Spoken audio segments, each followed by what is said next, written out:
Rahim. Assalamu alaikum students. How are you all? Hope you all are fine. Today I will teach you page number 34 for prep class. Today our topic is fruits and vegetables. Let's start with me. These are apples.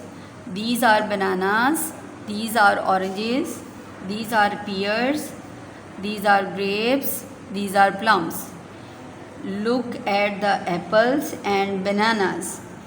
Apples को और banana को देखें. The apples are red and the bananas are yellow. देखें apple का red colour है और banana का yellow. The oranges are big and the grapes are small. Oranges देखें बड़े होते हैं और ग्रेप्स छोटे होते हैं.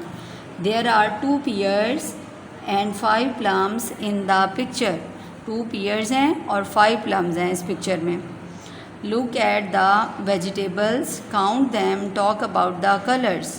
अब ये देखें, वो कह रहे हैं आपको कि आप इन वेजिटेबल्स को देखें और इनके कलर्स को देखें. आप रोज़मर्रा ज़िंदगी में भी तो ये खाते हैं ना, तो आपको ज़्यादातर बच्चों को तो पता है कि इनके क्या कलर्स होते हैं. The onions are pink, the potatoes are brown, the beans are green, the peas are green, the carrots are red, the cabbages are green, cucumbers are green. ज़्यादातर ये जो ग्रीन वेजिटेबल्स हैं ये वैसे हेल्दी बहुत होती हैं. नेक्स्ट पेज अब हम पढ़ेंगे, उसकी रीडिंग करेंगे. पेज नंबर 35 और हमारा टॉपिक यहाँ पर है वेयर. वेयर का मतलब होता है कहाँ. आपने इस पिक्चर को बहुत गौर के साथ देखना है और देखना है कि कहाँ कहाँ पर चीज़ें पड़ी हुई हैं. उससे आपको सारी प्रेपोजिशन का पता चलेगा. इसमें ज़्यादातर इन ऑन और ऑन के बारे में काफ़ी पीछे मैंने आपको बताया है और ज़्यादातर इस पिक्चर में इन, ऑन, अंडर और नियर का ही यूज़ हुआ है. अब आपने इस पिक्चर को गौर से देखना है जी. सबसे पहले वेयर, अगर मैं आपसे पूछती हूँ वेयर इज़ द पैरट, तो आप कहेंगे the parrot is in the cage. And where is the cage? The cage is in the window. Where is Mrs, इनका नाम मिसिज मलिक है. Okay. Where is Mrs Malik? Mrs Malik is on the sofa. Where is the black dog? The black dog is near the sofa. अब इसके करीब है ना, तो near का मतलब होता है करीब. Where is the white cat? The cat is on the table. Where is the jug? The jug is on the table. Where is the glass is on the table. Where is the flower is on the book. Where is the book is on the table. Where is the white dog is on the chair. Where is the rat? अब ये देखें, ये table के नीचे है. The rat is under the table. Where is the bowl is near the sofa. Where is the milk is in the bowl. अब ये आपको मैंने सारा बता दिया है और अब आपको यहाँ से पढ़ना आसान हो जाएगा. चलें इसकी रीडिंग स्टार्ट करते हैं. Look at Mrs Malik, she is asleep. Look at Mrs Malik को देखें, शी इज़ एस्लीप, वो सो रही हैं. Where is the white cat? मैंने अभी आपको बताया है. Where is the white cat कहाँ है? It is on the table. ये टेबल के ऊपर है. वेयर इज़ द मिल्क कहाँ है? It is on the floor. ये बाउल में फ्लोर के ऊपर पड़ा हुआ है मिल्क, इसीलिए हमने ऑन यहाँ पर लगाया हुआ है. Where is the black dog कहाँ है? अभी मैंने आपको बताया, the black dog is near the sofa. ये भी कह सकते हैं the black dog is on the floor. ठीक है, आगे देखिए. Where is the white dog is on the chair. वैसे इस पूरे पेज में आपको इन और ऑन का ही बताया गया है. नेक्स्ट देखिए, आस्क क्वेश्चंस, गिव आंसर्स. अब ये देखें, इनके ये जो ग्रीन लाइन में वर्ड्स लिखे हुए हैं इनके बारे में क्वेश्चन करती हूँ मैं आपसे. Where is the glass is on the table. Where is Mrs Malik is on the sofa. Where is the rat is under the table. Where is the bowl is on the floor. Okay. अब ये दोनों pages को आपने बड़े अच्छे तरीके से याद कर लेना है. अब हम अपनी कॉपी पर आते हैं. इसका हम पेज नंबर 39 पढ़ेंगे आज. 39 पे आपका टॉपिक क्या है? सिंगुलर प्लूरल है ट्री का आपने प्लूरल लिखना है. ट्री जो होता है वो एक ट्री को कहते हैं और उसका जो प्लूरल होता है यानी ज़्यादा जो होते हैं वो ट्रीज़ होते हैं. TREES ट्रीज़, इसमें एस लगेगा और ये प्लूरल बन जाएगा. TREES trees. इसको आपने 2 टाइम लिखना है. नेक्स्ट लैम्प, LAMP,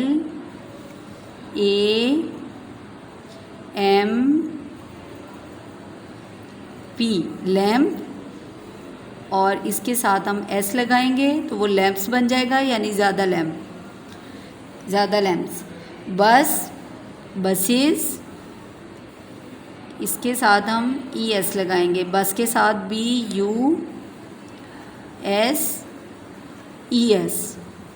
ज़्यादा बसेस होती हैं, एक बस और ज़्यादा बसेस, यानी सिंगुलर और प्लूरल। बॉक्स का प्लूरल क्या है?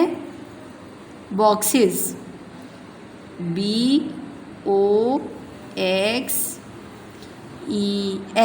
बॉक्सेस। बुक का प्लूरल क्या है? Books, BOOKS, books. ये 2 टाइम लिखेंगे तो आपको याद हो जाएगा। CUP cup, CUPS cups, plural होगा कप्स। हट, हट्स, इसमें सिर्फ S लगेगा। अब इसमें ES वाले भी मैंने 2 करवा दिए आपको, और S वाले 3 या 4 करवा दिए हैं, ठीक है। ये आपने 2 टाइम्स लिखने हैं और इसको याद करना है, और फिर नेक्स्ट पेज पे यहाँ आपने होमवर्क करना है पेज नंबर 40 के ऊपर, और फिर 41 पे चलते हैं। 41 के ऊपर आपने उसकी करेक्शन ज़ुबानी कीजिएगा, और उसकी करेक्शन आपने इस पेज पे करनी है, और फिर 41 पे आ जाएंगे हम। Write sentences, use of these, this is and these are. This is लगता है एक चीज़ के साथ, और ज़्यादा चीज़ें हों तो उसके साथ लगता है दीज आर, ठीक है। अब ये देखें, यहाँ पर एक मैंगो है, तो हम क्या लिखेंगे? हम लिखेंगे दिस इज़,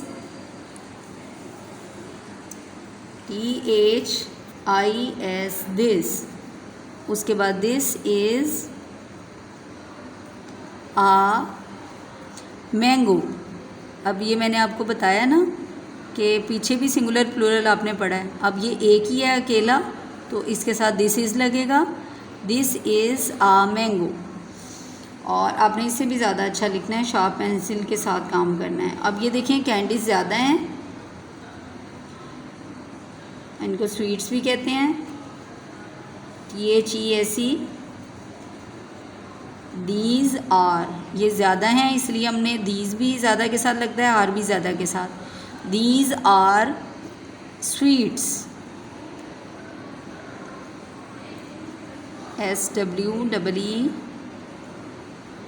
SWEETS, स्वीट्स। अब आपने पेज नंबर 42 के ऊपर भी वही बनानी है, या कोई और ऑब्जेक्ट्स भी बना सकते हैं आप, और उनके नीचे दिस इज़ और दीज आर के सेंटेंसेस बना सकते हैं। उसके बाद पेज नंबर 43 पे आ जाएं। 43 पे डिक्टेशन सेंटेंसेस आपके स्टार्ट हो रहे हैं। इसका फर्स्ट सेंटेंस है डिक्टेशन का, दिस इज़ आ लैम्प। आपने इसी को सारे पेज के ऊपर लिखना है। यहाँ पर 6 नंबर दिए गए हैं, लेकिन आप 7 और 8 भी लिखें ताकि आपकी राइटिंग की प्रैक्टिस हो जाए। और एक मैं आपको लिख के दिखा देती हूँ, ये देखें, THIS, this, IS, is a lamp, this is a lamp. आपने लाइंस में इनको लिखना है, और बहुत अच्छे तरीके से पूरे पेज के ऊपर आपने इसकी राइटिंग करनी है, ठीक है। क्योंकि ये मेरा थोड़ा सा बाहर आ गया है, लेकिन आपने इसको सही, इसको अंदर ही रखना है पी को, ओके। बस पेज नंबर 43 के तक आज आपका काम है। पेज नंबर 44 के ऊपर आपने इसका होमवर्क करना है। इसका जो है ना दोबारा लिखना है दिस इज़ अ लैम्प को, और इसके स्पेलिंग भी दिस के, इसके, लैम्प के, ये आपने बहुत अच्छे तरीके से याद करने हैं, ठीक है। होप आपको मेरी बात समझ आ गई होगी। अल्लाह हाफ़िज़।